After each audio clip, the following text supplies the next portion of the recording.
In the spring of 1944, the Allies prepared the largest amphibious invasion in human history. Operation Overlord would land more than 150,000 Allied soldiers on the beaches of Normandy in a single day, supported by nearly 7,000 naval vessels and over 11,000 aircraft. But before a single soldier set foot on those beaches, before the first landing craft touched sand, before the first paratrooper jumped into the darkness over the Cotentin Peninsula, an entirely different kind of battle had already been underway for more than 2 years. This was a battle fought not with tanks or artillery, not with bombs or bullets, but with fabricated radio traffic, inflatable rubber tanks, plywood landing craft, and a handful of double agents who had somehow convinced Adolf Hitler himself that they were his most trusted eyes and ears inside Great Britain.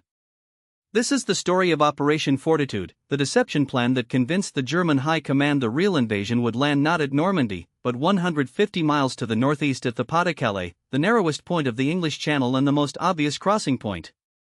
Fortitude was run by the London Controlling Section, a small planning staff formed in 1942 specifically to coordinate strategic deception across every theater of the war.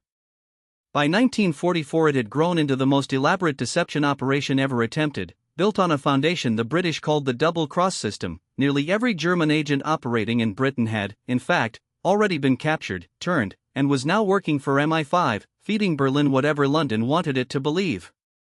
The system was so complete that by June 1944, German intelligence in Britain was effectively a British puppet, every report sent to Berlin vetted, crafted, and approved by the very people it was meant to deceive. Fortitude had two halves, each designed to pin German forces far from Normandy.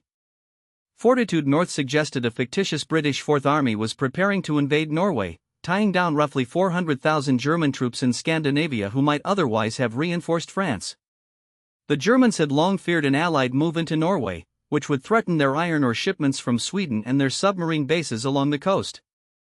The British Fourth Army existed only on paper, its headquarters simulated by a small team of signallers in Scotland generating the radio traffic of a full army group, its divisions mentioned in fabricated messages intercepted by German listening posts, its commander supposedly General Sir Andrew Thorne, a real officer who played along with the charade.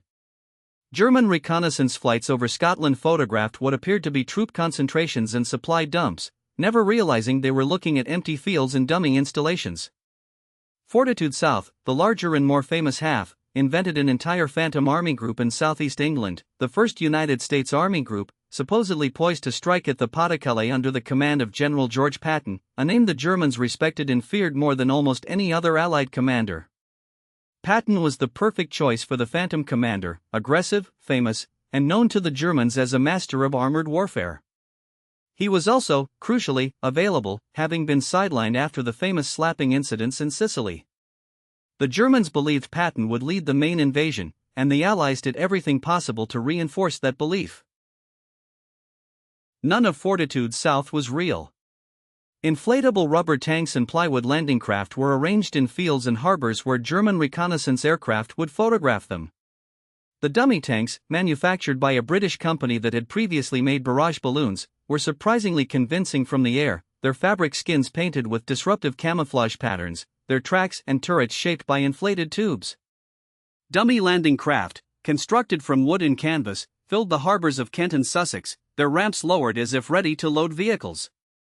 Fake radio networks generated the traffic volume of a genuine army group, entire divisions' worth of routine chatter about supply requests, training schedules, and unit movements, broadcast on a schedule real signals officers had carefully designed to be internally consistent. Signal officers from the real 21st Army Group were seconded to Fortitude to ensure the fake traffic had the right rhythm, the right call signs, the right procedural quirks that only experienced operators would know to include. The deception extended to the physical landscape, dummy fuel depots, dummy ammunition dumps, dummy hospitals, all positioned where German photo reconnaissance would find them. Even the weather reports broadcast by the Phantom Army Group were carefully crafted to match the real weather over southeast England, so German meteorologists would see nothing suspicious. At the center of it sat a Spanish double agent codenamed Garbo, perhaps the most successful double agent in history, who had convinced the Abwehr he was running a network of 27 subagents across Britain, feeding Berlin a steady stream of plausible but carefully calibrated intelligence. The success of Fortitude was measured not in photographs taken or radio messages sent, but in German troop dispositions on June 6, 1944, and the weeks that followed. When the invasion came at Normandy, the German high command hesitated, convinced for critical days that the landings were a diversion and the real blow would fall at the Pas-de-Calais. The 15th Army, stationed at the Pas-de-Calais with 16 divisions, remained in place for weeks after D-Day, waiting for an invasion that would never come. Even after Normandy was clearly the main effort, Hitler refused to release the 15th Army until late July, by which time the Allied breakout was underway. The deception held long enough for the Allies to establish a lodgment, to build up forces, to break out of the beachhead, and to begin the liberation of France. Fortitude did not win the war alone, but it bought the Allies the time they needed to win the battle for Normandy. The double-cross system that made it possible was formally disbanded after the war, its files sealed for decades. The double agents, including Garbeau, who had lived under assumed identities during the war, faded into obscurity. Garbeau, whose real name was Juan Pujol Garcia, faked his own death in 1949 and lived quietly in Venezuela until his role was publicly acknowledged in the 1980s. He died in 1988, decorated by both the British and the Germans, the latter never knowing they had pinned the Iron Cross on the man who had done more than almost anyone to defeat them. Operation Fortitude remains the gold standard of strategic deception, a masterpiece of psychological warfare that saved countless lives by convincing an enemy to fight the wrong battle in the wrong place at the wrong time.